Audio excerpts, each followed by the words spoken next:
নীরব নিস্তব্ধ রজনী রাতে শুয়ে আছেন জাতির পিতা হজরত ইব্রাহিম আলাইসাল্লাম। এমনি সময় তিনি স্বপ্নে দেখলেন কে যেন তাকে বলছেন, হে ইব্রাহিম, তুমি কুরবানি করো।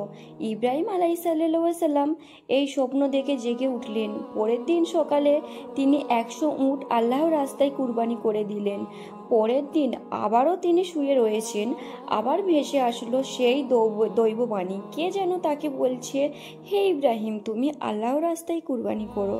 পরের দিন সকালে আবার হজরত ইব্রাহিম আলাইসাল্লাম 100 উট আল্লাহর রাস্তায় কুরবানি করে দিলেন। কিন্তু হাই, মনে হয় আল্লাহ পাক রব্বিল আলামিনের দরবারে তার এই কুরবানি কবুল হয়নি। তাই পরের দিন তিনি আবার যখন বিছানায় শুয়ে আছেন, তখন আবার ভেসে আসলো সেই দৈববাণী, হে ইব্রাহিম, তুমি কুরবানি করো।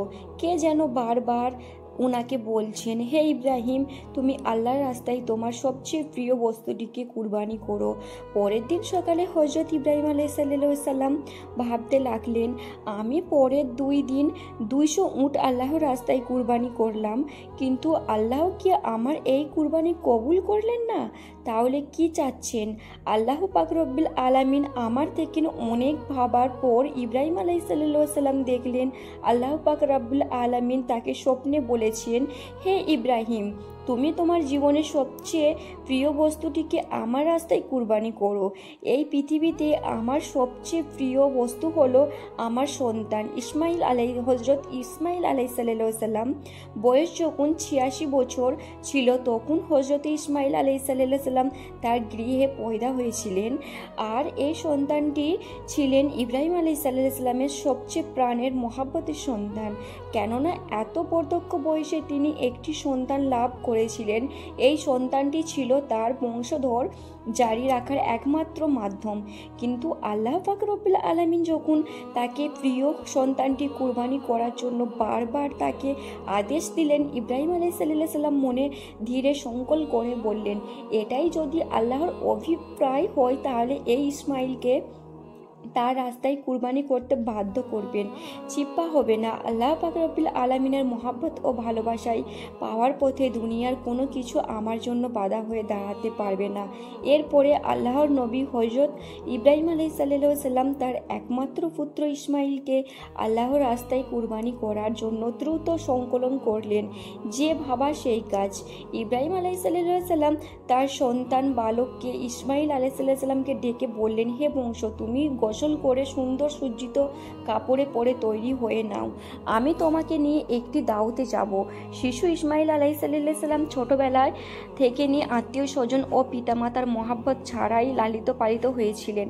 ছোটবেলা থেকে পিতা তার সঙ্গে ছিল না। যখন বালক ইসমাইল আলাইসাল্লাম শুনলেন পিতা তাকে নিয়ে এক জায়গায় যাওয়ার কথা বলেছেন, ইসমাইলের মনে আনন্দ নেচে উঠল। তখন তিনি মাতা হাজেরার কাছে গিয়ে বললেন, আম্মাজান, আপনি কি শুনেছেন? আব্বাজান আমাকে কি বলেছে? আমাকে নিয়ে নাকি এক জায়গায় দাওয়াতে খেতে যাবে। ও আম্মাজান, আপনি তাড়াতাড়ি করে আমাকে গোসল করিয়ে নিও আর উত্তম পোশাক সজ্জিত করে দাও, আমি আব্বাজানের সাথে দাওয়াত খেতে যাব। তখন ইসমাইল আলাইসাল্লাম বললেন, আমার যে তরশিও হচ্ছে না। তখন বিবি হাজেরা আলাইসাল্লাম, সত্যি কি তিনি তোমাকে নিয়ে দাওয়াতে খেতে যাবে? হজরত ইসমাইল আলাইসাল্লাম বললেন, আপনি তাকে জিজ্ঞাসা করে দেখুন না।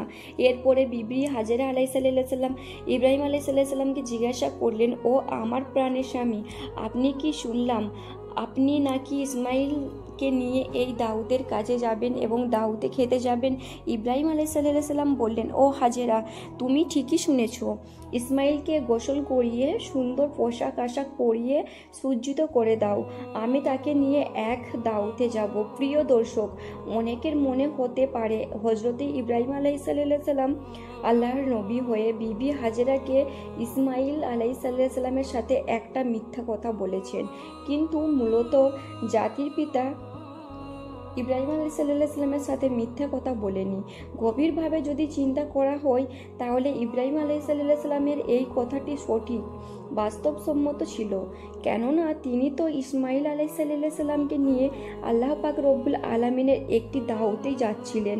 এরপরে বিবি হাজেরা আলাইসাল্লাম বালক ইসমাইলকে উত্তম রূপে গোসল করিয়ে সুন্দর পোশাক পরিয়ে সজ্জিত করে ইব্রাহিম আলাইসাল্লামের কাছে নিয়ে আসলেন। তারপর তাকে স্বামীর হাতে তুলে দেওয়ার পূর্বে বললেন, ও আমার প্রাণের স্বামী ইসমাইল আলাইসাল্লাম, আমি ছোট থেকে এই পর্যন্ত লালন পালন করেছি, কিন্তু এর মধ্যে আমি তাকে একটি বারের জন্য আমার দৃষ্টি আড়াল করতে দিইনি। ও আমার প্রিয় স্বামী, কখনোই আপনিও চোখের আড়াল করবেন না যতক্ষণ পর্যন্ত আপনি না ইসমাইল আলাইসাল্লামের কাছে ফিরে আসছেন। ততক্ষণ পর্যন্ত আপনি উদ্যোগ থাকবেন এবং আপনার পথে প্রাণে থাকবেন। আমি আপনার এবং আমার পুত্রের প্রাণের চেয়েও আমার সময় কাটাবো। হযরত ইব্রাহিম আলাইসাল্লাম বিবি হাজেরাকে এই কথা শুনে কোনো কিছুর উত্তর করল না। তার হৃদয়ের মধ্যে এক তুফান বয়ে যাচ্ছিল। তিনি মুখ ফুটে কোনো কথা বিবি হাজেরাকে বলতে পারছিল না। তার আশ্রয় যেন দুই চোখ বেয়ে গড়িয়ে আসছিল, কিন্তু তিনি তার অশ্রুগুলোকে আল্লাহ পাক রব্বুল আলমিনের মহাব্বতের দরিয়ায় চাপা দিয়ে রেখেছিলেন।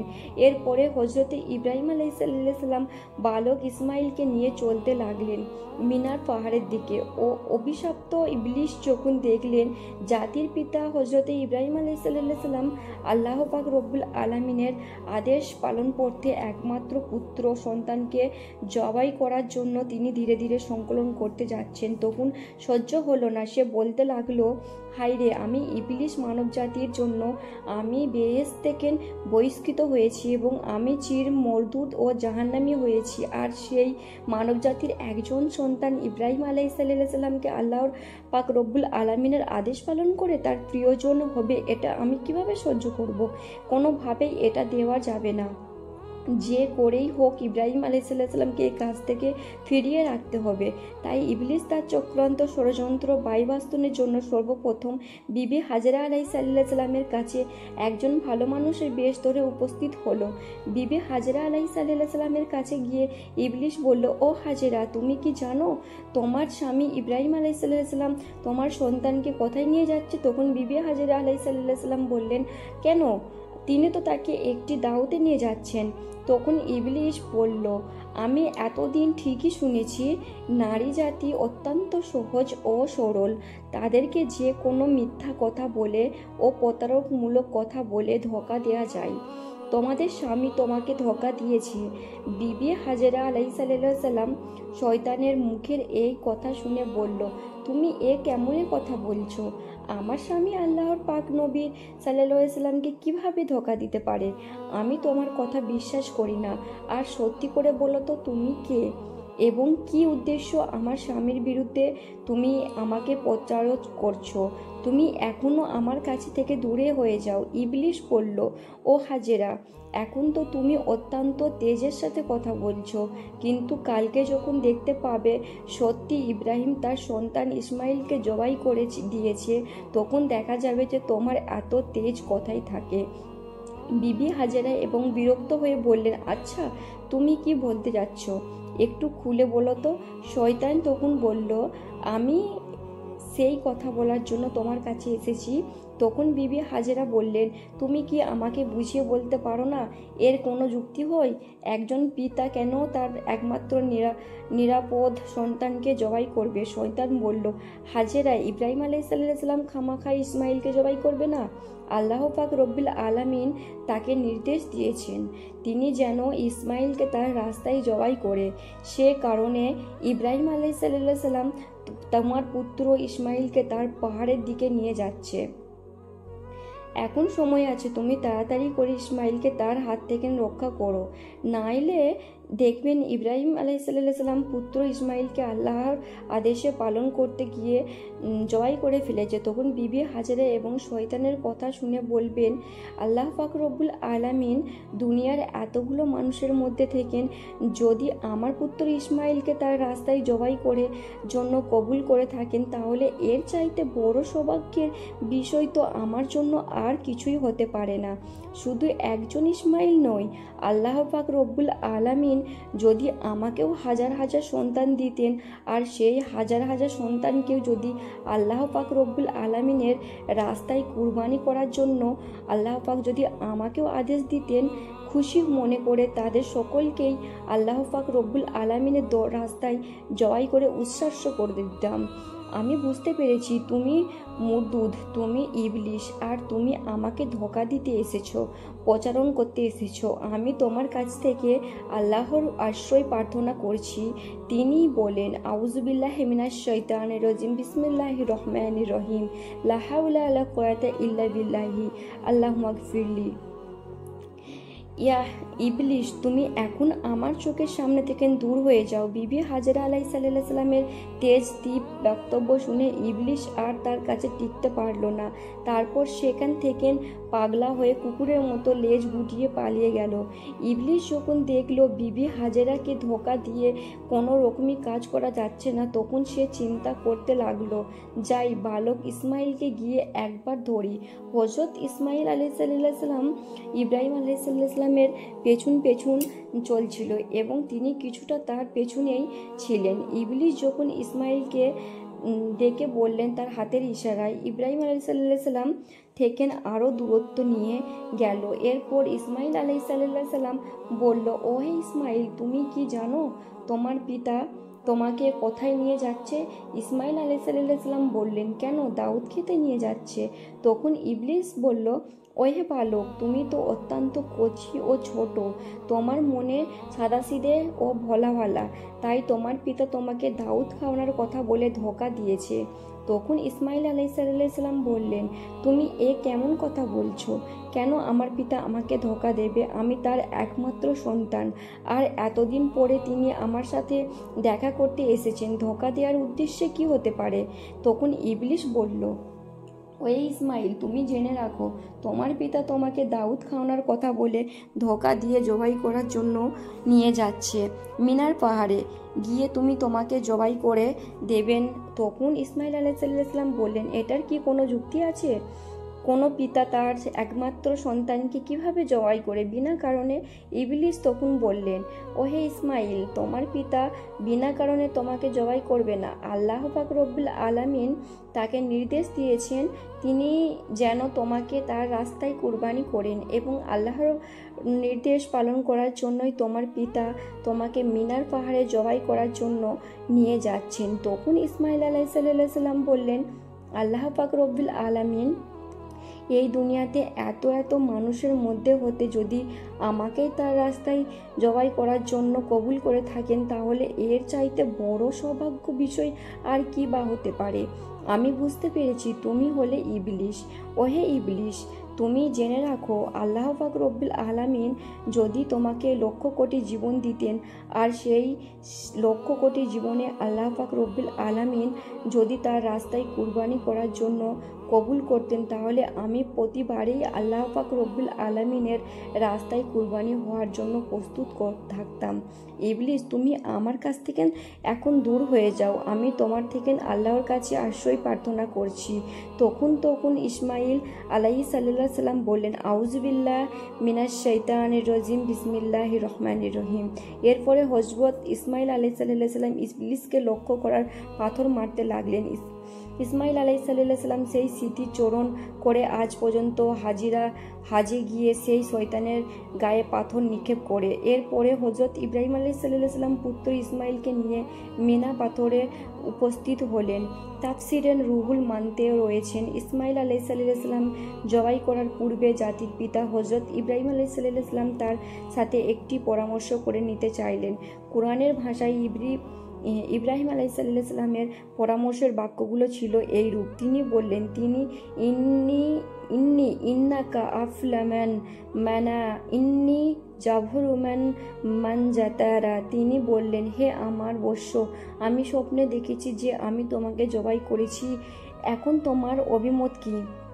বলল। তখন ইসমাইল আলাইহিসসালাম বললেন, হে আমার পিতা, আপনি যা আদিষ্ট হয়েছেন তাই করুন। আল্লাহ ইচ্ছা করলে আপনি আমাকে ধৈর্যশালীর অন্তর্ভুক্ত পাবেন। হজরতে ইসমাইল আলাইহিসসালামের এইরূপ জবাব শুনে ইব্রাহিম আলাইহিসসালাম অত্যন্ত খুশি হলেন। এরপর ইসমাইল আলাইহিসসালাম পিতা লক্ষ্য করে বললেন, ও হে আব্বাজান, আপনি তো আমাকে জবাই করে দিবেন, তার পূর্বে আমার কয়েকটি অনুরোধ রয়েছে। আপনি কি দয়া করে আমার সেই অনুরোধগুলো রক্ষা করবেন? তখন ইব্রাহিম আলাইহিসসালাম বললেন, বৎস, তুমি আমার আর্জিগুলো পেশ করো, আমি সেইগুলোকে যথাসাধ্য রক্ষা করার চেষ্টা করব।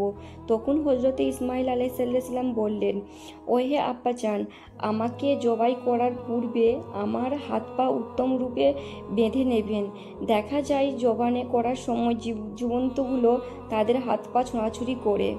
তেমনভাবে মৃত্যু যন্ত্রণা সহ্য করতে না পেরে আমিও যদি আমার হাত পাগুলো ছোঁড়াছুড়ি করি, তা যদি আপনার শরীরে লেগে যায়, এতে আমার বেয়াদবি হবে। আমি চাই না মৃত্যুর পূর্বে আমার পিতার সাথে আমি বেয়াদবি করি। এতবত্র হে আব্বাজান, আপনি আমার এই অনুরোধ রক্ষা করবেন। আর দ্বিতীয়ত হলো, আমাকে জবাই করার সময় আপনি আমার চক্ষুদ্বয় ভালোভাবে কাপড় দ্বারা বেঁধে নেবেন, কেননা জবাই করার সময় যদি আমার দৃষ্টি আপনার চেহারায় পড়ে, তাহলে আপনি আমার প্রতি দয়া হয়ে যাবেন, আপনার জবাই কাজে ব্যাঘাত সৃষ্টি হবে। আমি চাই না আমার চেহারার কারণে আপনি আল্লাহ পাক রব্বুল আলামিনের আদেশ পালন করতে কোনোরূপ বাধ্যর সম্মুখীন হন। আর তৃতীয়ত হলো, আমার যে আবদার তা হলো, কুরবানি করার পর যখন আপনি গৃহ প্রবর্তন করবেন, তখন আমার রক্তমাখা জামাকাপড়গুলো নিয়ে আমার জনম দুখুনি আমার নিকট সম্পূর্ণ করবেন এবং তাকে আমার সালাম জানাবেন আর বলবেন যে তার ত্যাগের বিনিময়ে আমার একমাত্র বেহেশতে অবস্থান করার পর তাকে আবার বলবেন যে, হে আল্লাহ রব্বুল আলামিন, আমার নির্দেশ পালন করার তৌফিক দান করুক। আমাদের দিয়েছেন তার জন্য তিনি যে শুকরিয়া আদায় করেন এবং তিনি যেন আমাদের জন্য কোনোরূপ দুঃখ প্রকাশ না করেন। পুত্রের মুখে এই কথাগুলো শ্রবণ করার পর হজরতে ইব্রাহিম আলাইহিসসালাম অত্যন্ত সন্তুষ্ট হলেন। তিনি আর তার অস্তিনের নিচে পূর্বেই এক গাছা দড়ি ও একখানা ছুরি লুকিয়ে রেখেছিলেন। তারপরে তিনি সেই দড়ি বের করে হজরতে ইসমাইল আলাইহিসসালামের হাত পা ভালোভাবে বেঁধে নিলেন। এরপরে তার চোখে একখানা কাপড় বেঁধে নিলেন। তারপরে হজরতে ইসমাইল আলাইহিসসালামকে জবাই করার জন্য মাটিতে শুইয়ে নিলেন। জাতির পিতা হজরতে ইব্রাহিম আলাইহিসসালাম তার হাতে ছুরি নিয়ে প্রস্তুত রয়েছেন। তিনি জবাই করবেন তার একমাত্র সন্তান ইসমাইলকে। তিনি এর মাধ্যমে চাচ্ছেন আল্লাহর আদেশ পালন করতে। তিনি সংকলন করেছেন যে আল্লাহর আদেশ পালন করতে তাকে পৃথিবীর কোনো শক্তি বাধা দিতেই পারবে না। পিতা আর পুত্রের গলায় ছুরি চালিয়ে দেবেন। আল্লাহর প্রেম ও মহাব্বতের মাতোয়ার হয়ে এই দৃশ্য দেখে আসমান ও জমিনের ফেরেশতারা পঙ্কিত হয়ে যাচ্ছে। তারা আল্লাহর তাসবিহ ও পবিত্রতা ঘোষণা করে যাচ্ছে। এরপরে হজরতে ইব্রাহিম আলাইহিসসালাম পুত্র ইসমাইলের গলায় ছুরি চালাতে যাবেন। এমন সময় আল্লাহ পাক রব্বুল আলামিন ছুরিকে নির্দেশ দিলেন, হে ছুরি, খবরদার, তুই ইসমাইলকে গলায় একটিও পশম কাটিয়ে না। তুই যদি ইসমাইলের গলায় একটি পশমও কাটিস, তাহলে তোর জন্য আমি জাহান্নাম আগুনকে অবহিত করে দেব। তারপর হজরতে ইব্রাহিম আলাইহিসসালাম বিসমিল্লাহ বলে পুত্র ইসমাইলের গলায় ছুরি চালিয়ে দিলেন।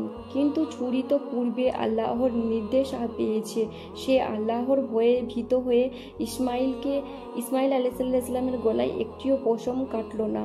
ইব্রাহিম আলাইহিসসালাম বাবার ইসমাইল আলাইহিসসালামের গলায় ছুরি চালাচ্ছেন, কিন্তু কোনোরূপ তিনি তার গলা কাটতে সক্ষম হচ্ছে না। তখন হজরতে ইসমাইল আলাইহিসসালাম তার পিতাকে বললেন, আব্বাজান, আপনি সম্ভবত আমার স্নেহের প্রভাবে প্রভাবিত হয়ে জোরে ছুরি চালাতে সক্ষম হচ্ছেন না। ও আব্বাজান, আপনি আপনার গায়ের সমস্ত শক্তি দিয়ে ছুরি সঞ্চালন করুন। আমরা যদি আল্লাহ পাক রব্বুল আলামিনের আদেশ পালনে ব্যর্থ হই, তাহলে আমাদের দুইজনেই জবাইদিহত করতে হবে। ইসমাইল আলাইহিসসালাম এই কথা শুনে পুনরায় হজরত ইব্রাহিম আলাইহিসসালামের গায়ে সমস্ত শক্তি দিয়ে ইসমাইল আলাইহিসসালামের গলায় ছুরি চালাতে লাগলেন। কিন্তু তারপরে ছুরি হজরত ইসমাইল আলাইহিস সালামের একটি পশম কাটতে পারলো না। অনেকক্ষণ ধরে এইভাবে ছুরি চালানোর পরে হজরত ইব্রাহিম আলাইহিস সালাম একবারে বিরক্ত হয়ে গেলেন। তারপর তিনি সজোরে ছুরিটিকে একদিকে নিক্ষেপ করলেন, আর সেই ছুরি গিয়ে লাগলো একটি পাথরে। পাথরটির সঙ্গে সঙ্গে দুটুকরো হয়ে গেল। তখনই ইব্রাহিম আলাইহিস সালাম চক্ষু খুলে দেখলেন ছুরিটির আঘাতে পাথর দ্বিখণ্ডিত হয়ে গেছে। তারপর তিনি আবার ছুরিটিকে হাতে নিলেন।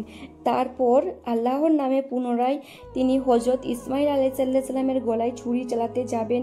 এমন সময়ে আল্লাহ পাক রব্বুল আলামিন হজরত জিব্রাইল আলাইহিস সালামকে হুকুমে দিলেন, ওহে জিব্রাইল, তুমি বেহেশত থেকে একটি দুম্বা নিয়ে যাও আর ইসমাইলকে সরিয়ে তার জায়গায় বেহেশতি দুম্বাটি রেখে দাও। হজরতে জিব্রাইল আলাইহিস সালাম চোখের পালকেই বেহেশত থেকে একটি দুম্বা নিয়ে তিনি চলে আসলেন। প্রিয় দর্শক, এইখানে একটি দুম্বার কথা বলে রাখা ভালো। এই দুম্বাটি ছিল হজরতে আদম আলাইহিস সালামের নেক সন্তান ইবলিসের কুরবানিকৃত দুম্বার, যেটি আল্লাহ পাক রব্বুল আলামিন এতদিন বেহেশতে সংরক্ষণ করে রেখেছিলেন। তারপর হজরত জিব্রাইল আলাইহিস সালাম ইসমাইল আলাইহিস সালামকে সরিয়ে ইব্রাহিম আলাইহিস সালামের ছুরির নিচে সেই বেহেশতি দুম্বাটি রেখে দিল, আর ওইদিকে হজরতে ইব্রাহিম আলাইহিস সালাম ছুরি চালিয়ে কুরবানি সক্ষম করে দিলেন।